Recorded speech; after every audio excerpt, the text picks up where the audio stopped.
We haven't had any chargeable accidents in all my life, and I don't want to run into some neighborhood kid here coming out of school right now or something. I think we're riding in a 1976 Kenworth. It's one of them bicentennial trucks. They came out with this bicentennial truck for our 200th birthday. They made 200 of them. That's the reason for the red, white, and blue decoration on it.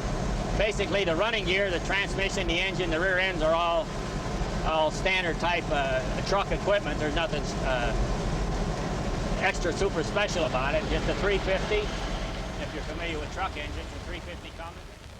Yeah, I guess you'd say I'm independent. I don't owe no allegiance to anybody, and whatever the way I can regulate my operation is either make or lose money in the whole operation. So in that sense, you're independent, but are there other ways in which you're not independent? Well, we're really not independent because you talk about independent truck drivers, and then you get into the political bureaucracy that we run out of United States government there in Washington, D.C., and mainly in the rules and regulations.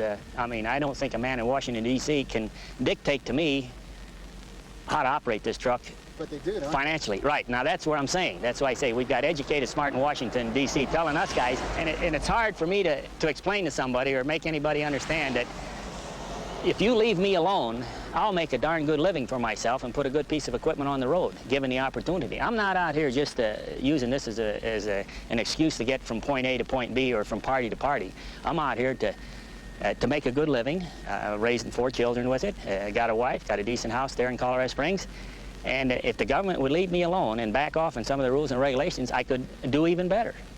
That's what I'm saying. There's you know, just because you get elected to an office or you become a political politician, whichever way you want to coin that phrase, don't necessarily make you the big brother that's got to oversee everything that's under your domain. And that's what's happening in Washington, D.C. The people out there feel that they got to be the big brother act, that we're not smart enough down here to do our own